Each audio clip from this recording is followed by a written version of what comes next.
My name's Chris Hutchinson. I'm head of customer success here at TravelTime. Yeah, and it's great to see so many people from very different industries and backgrounds on the call, and a few familiar faces as well. Just a little bit of kind of housekeeping before we get going. Hopefully I'll leave some time at the end for a bit of Q&A. So if you have any questions as we go along, if you don't mind just popping them in the chat, only I will be able to see them, so that they won't be on the chat for everyone else. And yeah, I'll try and go through as many of those as possible at the end. And yeah, if I don't get around to all of them, I'll pick them up offline afterwards. So yeah, please do send in any questions you have. And let's get going. So just a very quick agenda for the webinar. First of all, kind of why we're here today. Why are we talking about adding public transport analysis into ArcGIS Pro? And then who are TravelTime? So yeah, a little intro to who we are and what we do and how we are adding public transport into Pro. Then the sort of bulk of the session will be a sort of a demo of the plugin we've built into Pro to kind of show you guys how you can start doing public transport analysis directly in Pro. I'll then run through kind of a few sort of industry use cases. So yeah, it applies to so many different industries, and we're already seeing a load of different use cases. But yeah, I'll just highlight kind of some of the things we've seen already, just to sort of get your imagination flowing around what you can do with this. And then, as I said, hopefully at the end we'll have time for answering any of your questions. So why are we here today? When we start talking about catchment areas, I guess catchment area analysis kind of 1.0 is let's draw a circle. Let's do a catchment area based on distance. And this is fine for kind of very simple use cases, but this obviously starts falling into problems when we think about, can people actually cover that distance? People can't travel as the crow flies, so looking at catchment areas just based on distance means we're actually ignoring kind of the transport networks and where is actually reachable by a human being in that location. And 20 kilometers in central London may mean something very different to 20 kilometers out in Dartmoor. So yeah, distance is fine to get us going, but actually we need to look further than that. Catchment area 2.0 is, okay, let's look at driving areas. So this is actually using the network analysis tool in ArcGIS Pro. And this is a 1 hour driving search. So we're now starting to actually look at where are reachable areas, not just distances, but where people can actually get to using the network in a certain time. But this is still only giving us half the picture. And this is why we're here today. So catchment area analysis 3.0 is looking at public transport. So looking at a driving network is great, but driving is not the only way that people get around, and often public transport may be much more relevant. So we want to be able to look at catchment areas not only for driving, but also for public transport, and also sometimes things like walking, cycling, any means of transport that someone may feasibly use that is relevant to the use case you're looking at. And just to show you kind of what this looks like. So if we're only looking at driving and ignoring public transport, we're actually getting an incomplete picture of what a catchment area is. So first of all, we're missing these red areas, which are those that are reachable by public transport and not by car. And if we were looking at, say, trying to calculate reachable population from a retail store, people in these red areas would not be captured by just doing a driving analysis, but they actually might be within reach by public transport. And similarly, the flip side to that is we'll get these areas that are reachable by car or by driving, but actually aren't reachable by public transport. And this might be fine for some use cases, but this is assuming, you know, if we were going to count up all the people in these areas, this is assuming they can travel by car. If they don't have a car, then including these areas where public transport is not a usable option is actually, yeah, again, giving us a kind of incomplete, inaccurate view of what a catchment area actually looks like. So just to kind of take a little step back, who are we? Who are TravelTime? We've basically built an API that lets you search the world by time instead of by distance. We went live in 2013, and we now have coverage of, I think, 41 countries, but increasing the whole time. And yeah, we're already processing 6 million searches a day and around 6 billion locations a month, because obviously you can get multiple locations in a search. And we have sort of 3 core pieces of functionality. These are probably very familiar to those of you already doing kind of catchment area analysis and working with the network analysis tool in Pro. But these are reachable area isochrones. So the ability to get a catchment area of, you know, show me how far I can get within 35 minutes by a certain method of transport. Journey time matrices. So this is, you know, take lots of origins, lots of destinations, and calculate the travel times between all of them. And then A to B routing. So the more simple kind of turn-by-turn directions and route from A to B.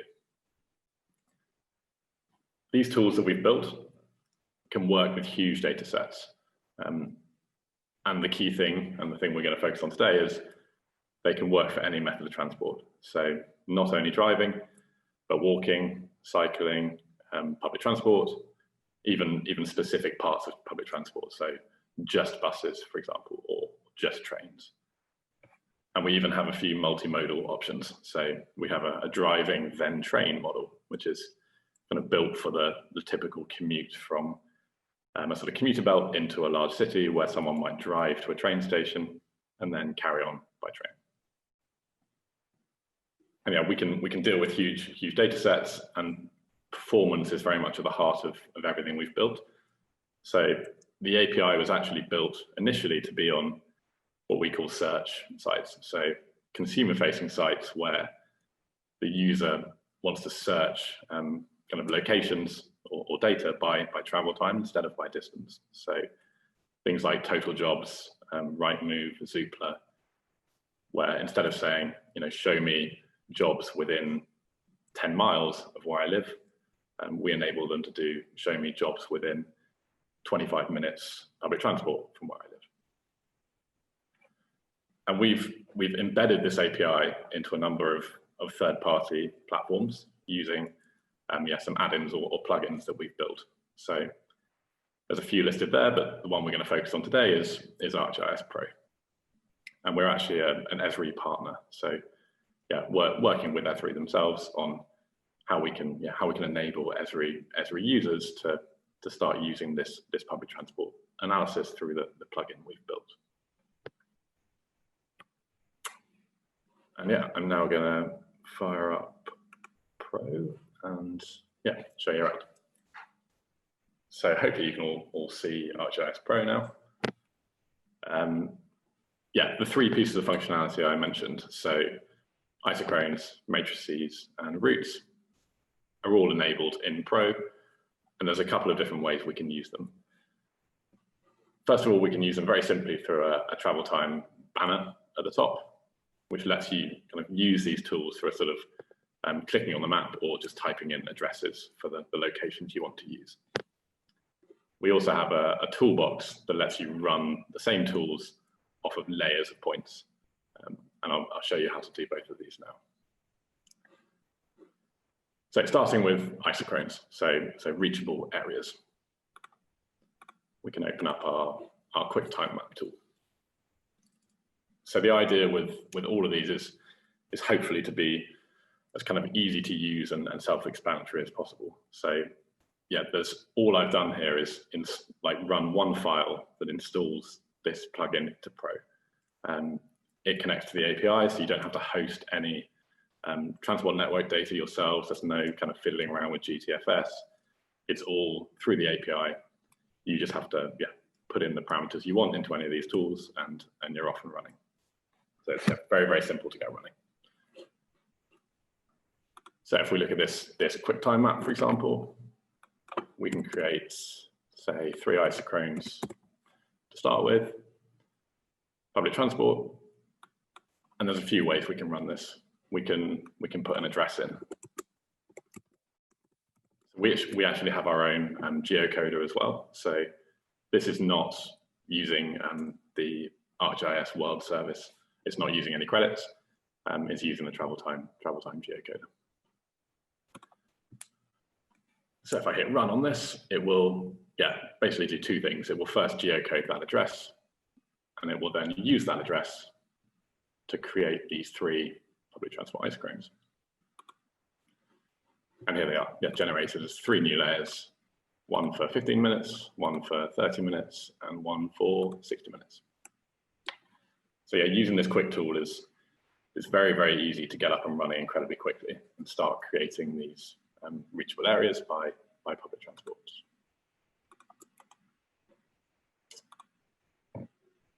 And just to show you that you can also click to say I just wanted 1 isochrone, say 90 minutes. Again, we'll stick with public transport for now. If I knew where my warehouse was, or store, or real estate investment was, I could just click it on the map. And again, it will then create our public transport isochrone for 90 minutes. And with all of these tools, they're built around actual public transport timetables. So that's why there's a departure time or an arrival time, and you can say whether you want leaving or arriving. So leaving is, I want to set off from this point, show me where I could get to within 90 minutes. Arriving would be, I want to get to this point at this time, show me where I could set off from and achieve that, essentially. But it's all built around public transport data that we have a kind of whole team to hoover up.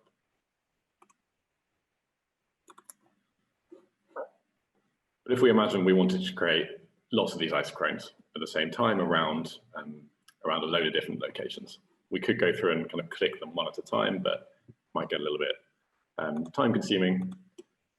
So what we can do is run it off a layer of points. So I've just loaded in here a layer of 10 cities around the UK as a point layer. And if we wanted to create an isochrone around all of these points, we can come over to our toolbox. All of the tools come in an advanced and a simplified form. I'll show you advanced a little bit later on. It's basically just slightly more parameters that you can configure. But if we stick to our simplified time map tool, and again, pretty simple to configure, not a huge amount of things that need to be filled in. But the key point being, we can now select a layer of points to run this around. So if we take our 10 UK cities, we also now get the full breakdown of transport types that we support. So not only public transport, but as I said earlier, specific parts of public transport, and even these multimodal ones, say driving and then train. But for today, let's stick with public transport, as that's why we're here. We pick our time zone. So we want Europe, London. Let's say we want to depart at 3 p.m.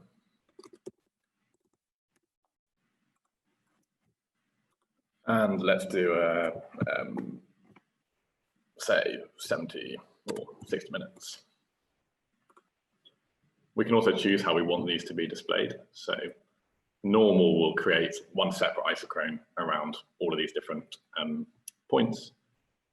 Union will dissolve those into one total catchment area from all of those points combined.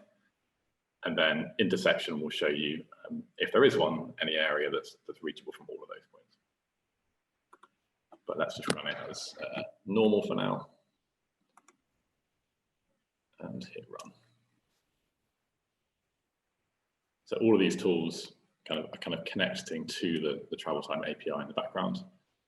But yeah, as I said, there's no kind of complex setup or configuration to enable that. And now we have our public transport catchment areas. Because I ran this as normal, these are individual shapes. So just to show you, they may overlap at points, but if I go through selecting these, you can see that they are individual, even though they're multi-polygons. So we get these kind of islands, obviously around sort of train stations where you might be able to get off the train and walk, therefore there's a reachable area, but you can't connect that to the rest of the shape because you can't get off the train everywhere. But these kind of collections of multi-polygons, there's one for each of these 10 points. To show you if I run that as a union, let's do a driving area just to show you that. I know we're here for public transport, but if we did driving for an hour and ran it as a union, this will now create a 1 hour shape, again, around each of those 10 points, but it will essentially dissolve them into one total catchment area. So if you were looking at multiple stores or multiple warehouses or multiple distribution centers, and you just wanted to see, this is our total catchment area. We don't care about the individual area around each site specifically. You can run this as a union, and it will now dissolve them into your total catchment area around all of those points. And again, you could do that for public transport, just showing you driving.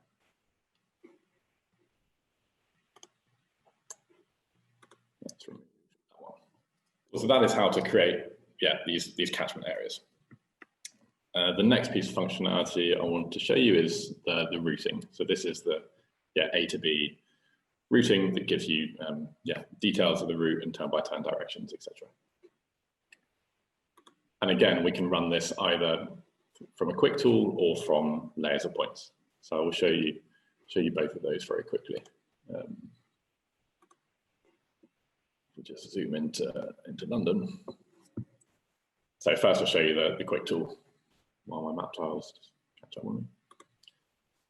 So this same toolbar at the top. Very a bit slow.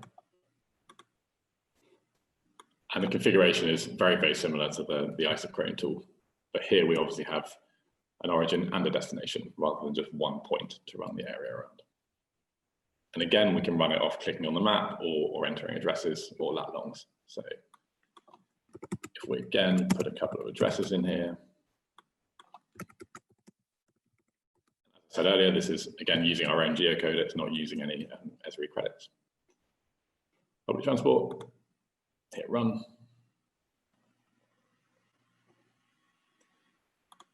And it gives us a couple of things. First of all, it displays the route visually on the map, and it will break it down by what type of transport is being used. So walking, bus, underground, overground, etc. And also if you open this up and look at the attribute table, it will actually give you the sort of door-to-door, turn-by-turn directions for what that route actually involves.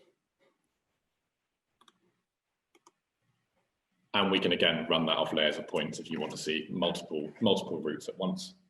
But I'm gonna move on to the final one, which is doing origin destination matrices.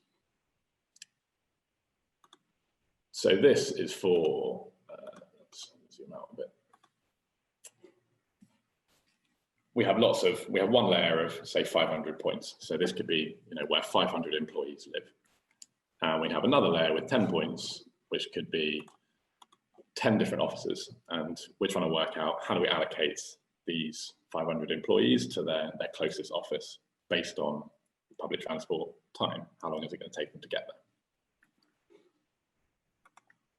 So we again come over to our TravelTime platform toolbox. This time I'll show you the advanced version, just to show you the full range of configurable parameters. And it's called time filter. So we open this up. So again, not too many things that we have to configure. So we want to calculate routes setting off from these 500, say, employee locations. We can pick a field in that layer that we want to be the sort of unique identifier in the output. So yeah, here we have one called employees, which is just the postcode, I think, for each of them. Again, we pick our time zone and say we want to calculate their commutes so that they are arriving at 9 AM in the morning.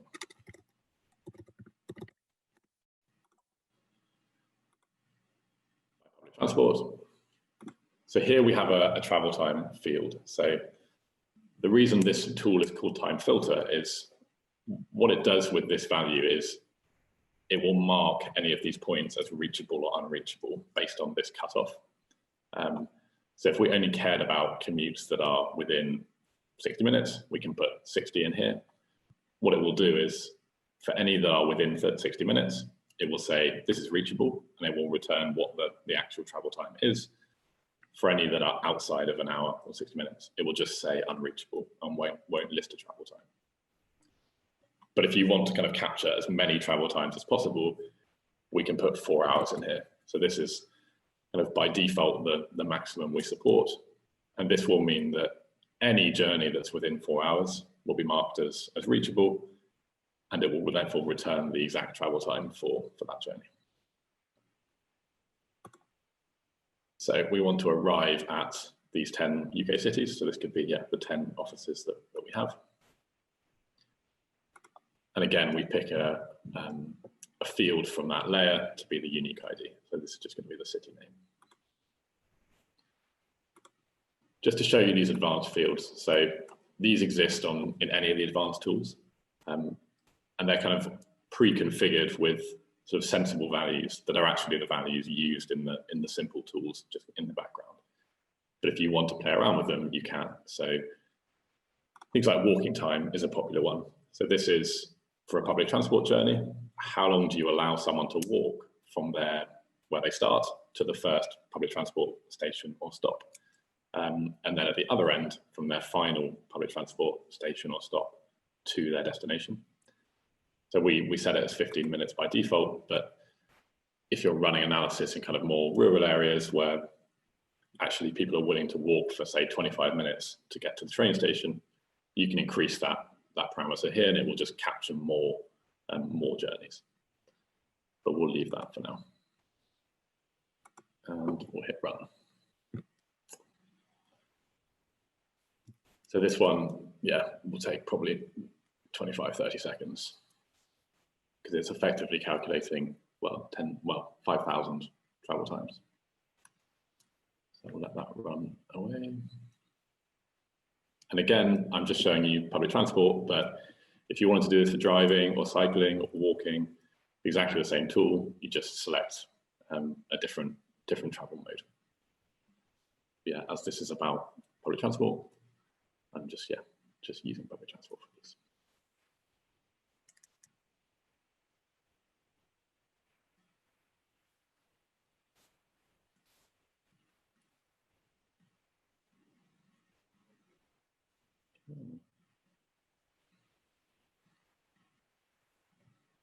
Cool. So that's now completed.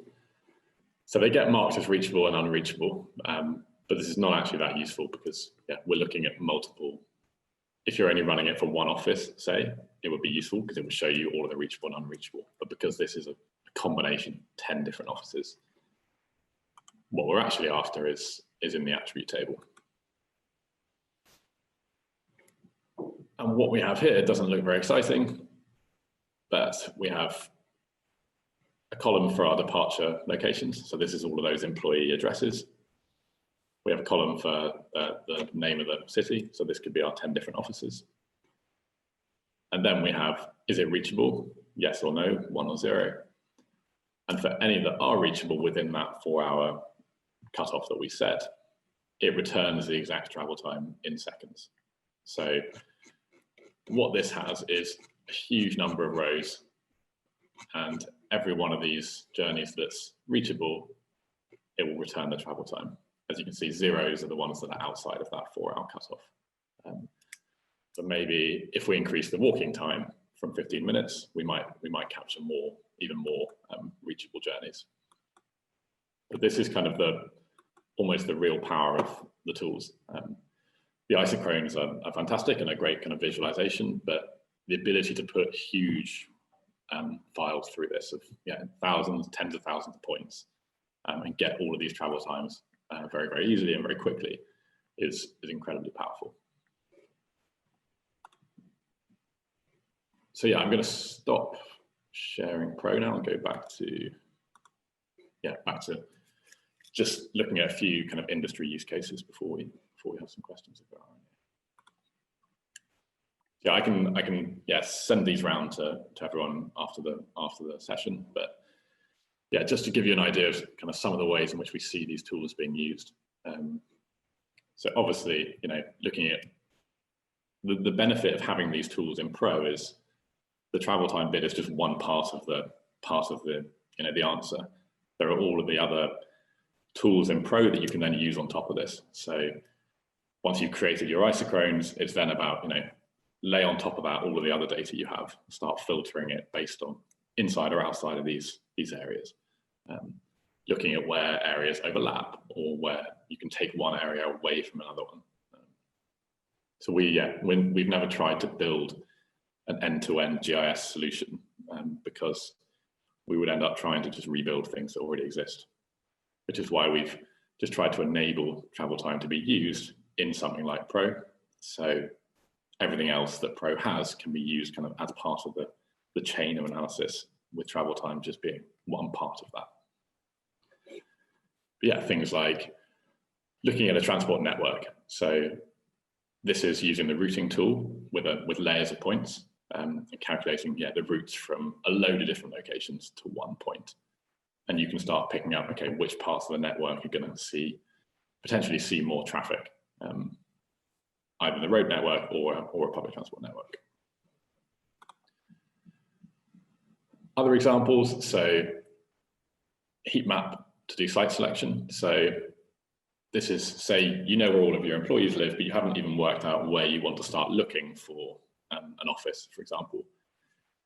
If you just run a catchment area around every single employee, you can start seeing or start having a look at where they kind of overlap most, and therefore the areas in which you might want to start searching for a potential office or what other facility you're kind of looking for. And yeah, as I said, laying over the top of this other data is kind of where it really becomes powerful. And population data is obviously, probably one of the most typical things we see done with the tool. One thing I didn't show you in the demo is we actually support a couple of future transport networks. So we have Crossrail and we have the Northern Line extension. So what these are is basically the same public transport network, but with either Northern Line or Crossrail added into it. And you can then run all of those same tools in the exact same way. Just in the settings of the plugin, you just change the URL to use this network. And I can send you more details on how to do that. And just one kind of end-to-end piece of analysis that we did around sort of public service access. So this was actually looking at job centres across London. So we took all of the job centres and we did, I think it was a 30 or 45-minute public transport catchment area around each of them. And then started looking at areas that are not within 30 minutes of a job centre, so the kind of black spots. We then said, okay, let's imagine we're going to open 3 more job centres. Let's pop them somewhere on the map and then create the 30-minute public transport areas around those ones. And then let's see how much of the previous areas that were unsupported would now be supported if we added these 3 new centres.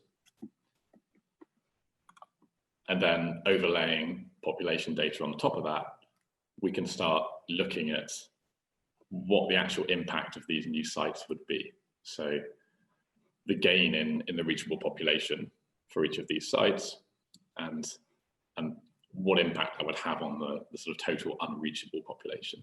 So yeah, this use case is for sort of any kind of public sector facility, but this could easily also be looking at how many of your customers your retail stores cover, or something like that. And again, just to kind of give you some examples of where we see these tools being used. We're sort of limited in a way by our own imagination and our current, how we currently see them being used, but the scope is pretty huge. Real estate is obviously massive because everything is about catchment areas, what's in the surrounding area, and being able to do that for every mode of transport is incredibly valuable. Similarly for retail, things like looking at store expansion or consolidation to kind of maximize or minimize the loss of customers when consolidating stores. We see people do sort of customer segmentation and targeted marketing using them. So using that time filter tool to say, I want to find all of my customers that are within a 20-minute bus ride of a store, and therefore sending them certain sort of marketing material as opposed to people that are outside of that catchment area. Financial services. So again, any kind of investments that involve real estate or property. And things like M&A advisory. So looking at what would the impact be of merging two retailers together on sort of total catchment areas and overlapping catchment areas and all that kind of thing. And as I mentioned, public sector is a big one. So any public services that have a sort of physical location, so hospitals or care homes or job centres or libraries or schools or whatever it is, being able to sort of analyse and map the accessibility based on every type of transport is incredibly powerful. And then using the origin destination tool to say, we can actually start allocating people to their closest facility based on travel time, rather than just allocating people based on the one that's closest by distance. And how you can get up and running yourself. So I will send this round, so you'll be able to use these links, but it's very, very straightforward. So you basically go to the TravelTime site and you can install the add-in, which is literally just one file that will put it into Pro for you. Because it uses our API, we license access through API keys, but you can download a kind of free trial key to get up and running, start playing around with the tools. And that's literally all you need to do. We've got some sort of tutorials and help guides and stuff to sort of show you how to start using these tools. But hopefully, as I've kind of walked through it, it's very, very straightforward. We are not kind of GIS experts in any way. So we've hopefully kind of built tools that, like the ArcGIS plugin, that are usable just by kind of playing around with them, and don't involve any kind of complex configuration or hosting your own data or going through GTFS data or anything like that. Cool. Let me just check the chat and see if anyone has any questions.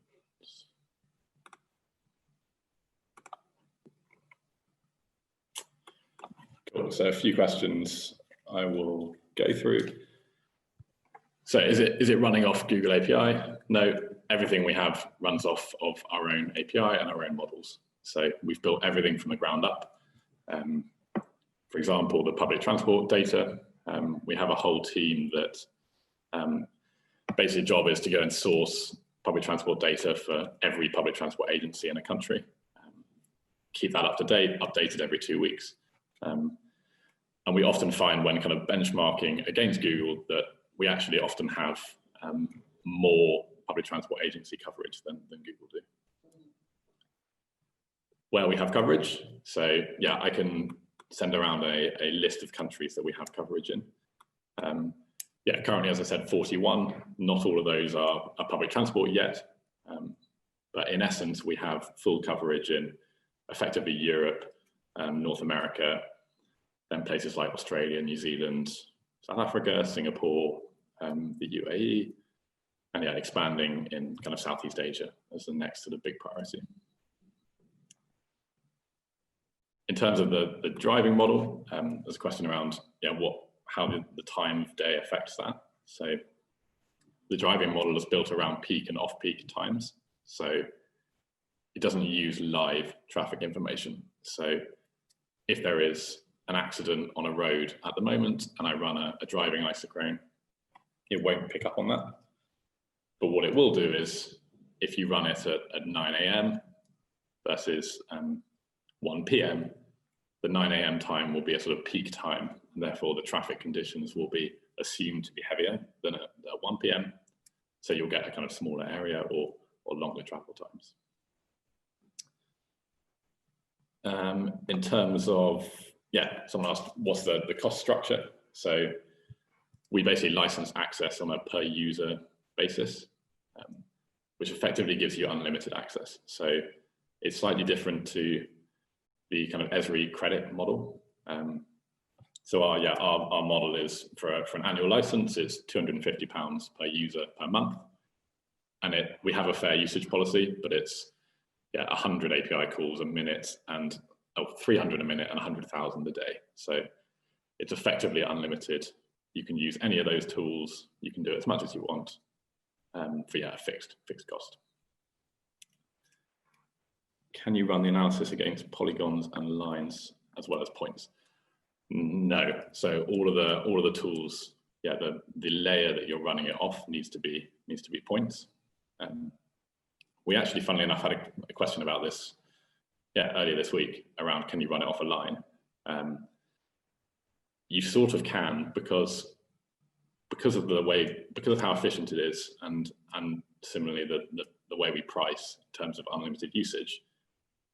If you have a line, you can just use one of the tools to turn that into a load of points, run, say, an isochrone around all of those points and union them.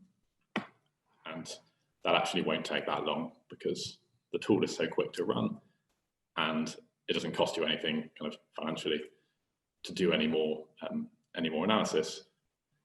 You can, not out of the box, but effectively run it around lines as well. And then I think the final question, what are the limitations for the free access key? So the free trial is basically, it lasts for 2 weeks, and it gives you sort of 10 API calls a day just to play around with it. However, if any of you want to trial it more extensively, please just get in touch.